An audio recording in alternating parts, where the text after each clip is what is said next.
looping between them, and what they're doing is that they're aligning the monument to the stars.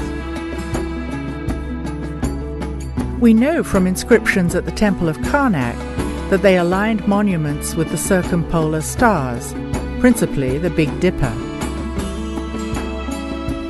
They also align to the stars of Orion, very similarly to what we also have at Nabta. The Karnak temple, the very center of Egyptian religious activity, is aligned to the sunrise at the winter solstice. So as we look down the axis this way, on the winter solstice the sun will rise along the axis, and in the summer solstice it will be aligned to the sunset of the summer. So as we have at the Nabta playa, in the circle of the calendrical circle where there is the summer solstice alignment, here we have another example of this similar alignment 3,000 years later. On the expedition into the open desert, Robert Bauval hopes to see for himself that these alignments exist in the remote region of Nabta Playa. The team prepares by mapping a route they will access via GPS. Jeeps are equipped with supplies for the dangerous journey.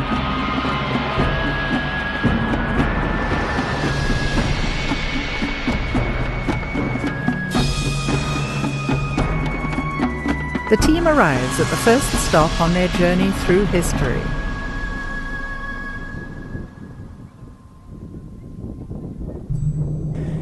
In the heart of the El Khaga oasis lies a Christian settlement dating back to the 3rd century AD. Original paint graces the ceiling of the chapel, telling the stories of Adam and Eve. What is important here is that at Nabta, we have a settlement that is 6,000 BC at least. And here we have a settlement, a Roman settlement, which is of the 1st, 2nd century. Surely the people here were aware of some sort of origins in the desert. They must have moved around here. We're only 300 kilometers away. And this is the big work that anthropologists have to get into, cultural anthropologists, people who understand how to look for clues within a lost culture. We're looking for a lost culture that could be the origins of our civilization. That's what we're talking about here.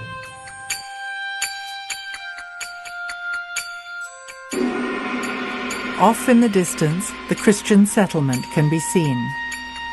In the valley below, we can see the old riverbed of the Nile, which has migrated over 60 kilometers to the east.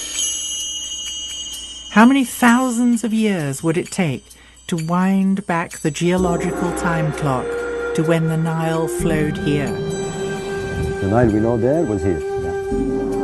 Before we didn't know.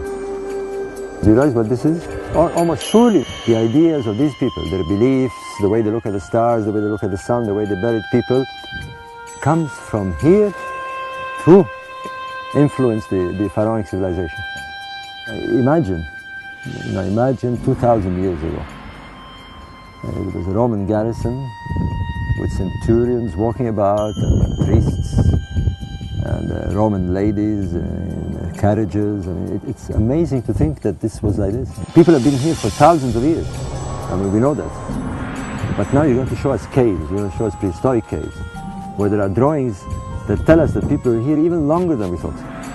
Maybe 10, maybe 15,000 years ago. And that's incredible.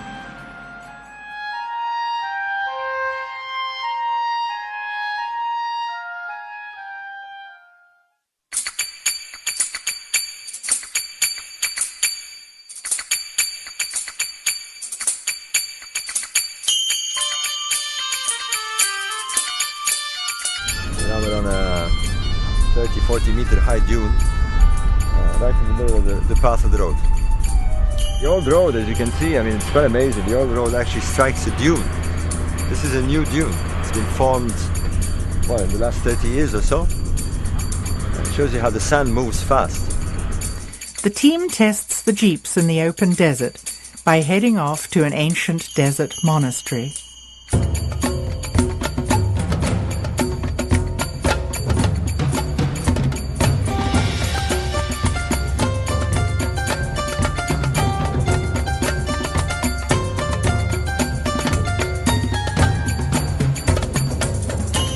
Along the way, the team stumbles across a large outcropping of stone with obvious layers of stratification. The guide tells the team that the area is an ancient ocean bed. There's water like ripples, and seashells are still embedded in the hard rock, indicating a vast change in geology and climate over the past several thousand years. It's probably petrified timber, this, on a much later period, but you can see the shells here. The shell is encrusted. They're millions of years old. We're walking on terrain that is millions of years old.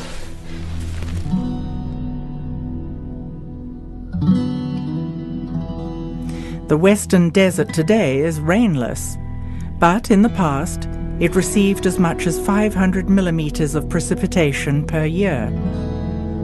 There were permanent lakes, large springs, and seasonal streams. The most recent wet period was between 130,000 and 70,000 years ago. Then it was thornbrush, savanna. At that time, the area supported many large animals: gazelles, giraffes, buffalo, camels, and antelopes.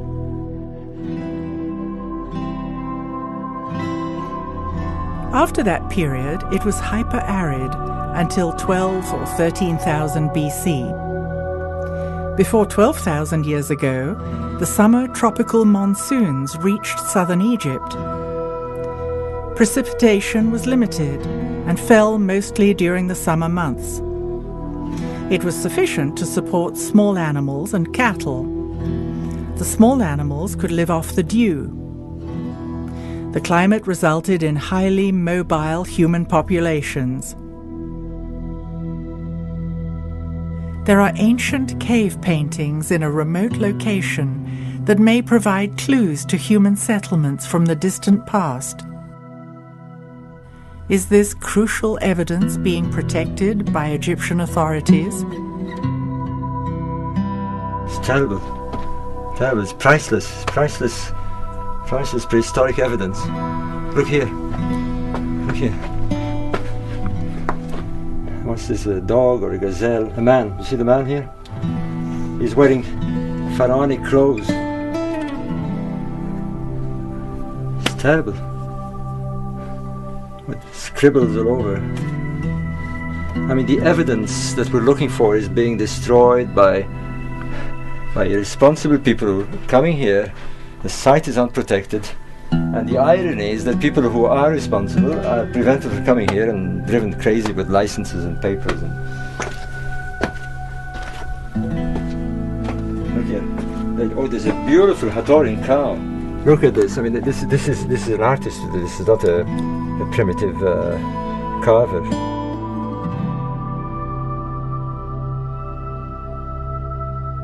Pre-dynastic Egyptian belief systems originated with cattle cults linked to the Nile. A cow was seen as the mother of the sun. Cattle were deified and were considered earthly representatives of the gods. An enduring ideology with Hathor as the center figure. Images of bulls were shown with depictions of stars, and this dates to before pre-dynastic Egypt. Cattle pastoralists were in the Sahara several thousand years before pre-dynastic Egypt. Gilf Kabir, which means large plateau, is another large ceremonial center a further 600 kilometers west, near the borders of Libya, the Sudan, and Egypt. The Cave of the Swimmers, made famous by the movie The English Patient, is located here. Prehistoric rock art shows people and their cattle. Since Gilf Kabir is 600 kilometers away, it seems as though cattle cults were prevalent throughout North Africa in ancient times. Could this be another clue that the nomadic tribes were connected? Could they have influenced the ancient Egyptians? Arriving at the monastery, we can see it has never been accessible by road. Once occupied by Christians, it lies upon an ancient camel trail 40 days from its closest neighboring site.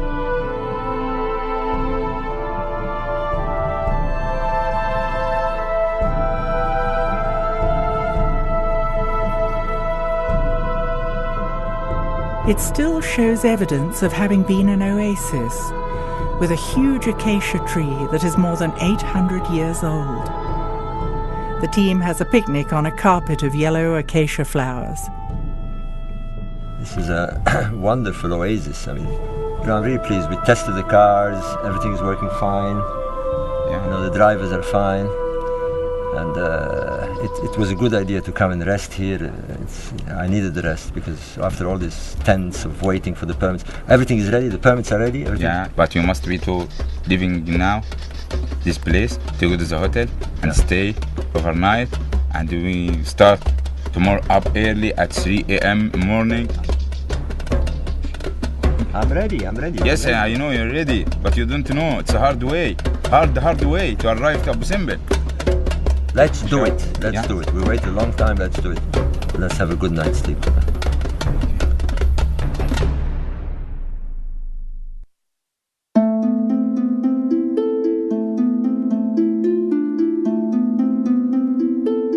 The team gets an early start, armed with long-awaited permits granted by the Supreme Council of Antiquities and the Egyptian army.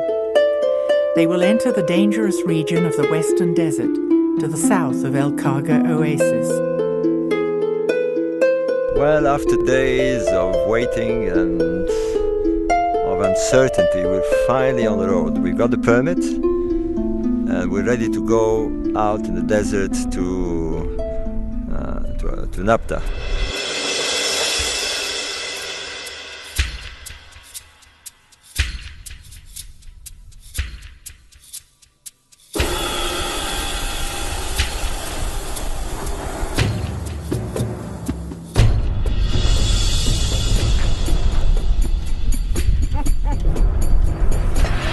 معك بضاعة أنت من الكوكس الثانية يا وليد؟ يعني مصاريف زي دي؟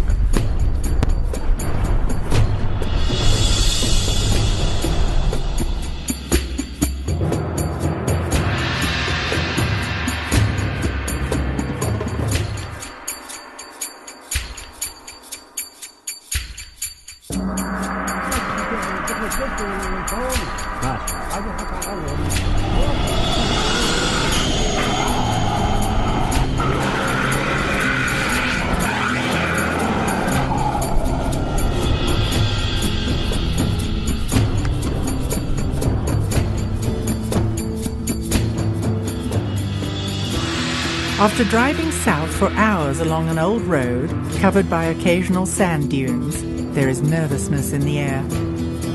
The team will be traveling blind in the open desert for the last part of the journey, relying solely on GPS equipment to locate the ancient site of Nabta Playa. Yeah, about But this is very good. This is going to tell us 3 kilometers. Right. I'm sure. Right, perfect.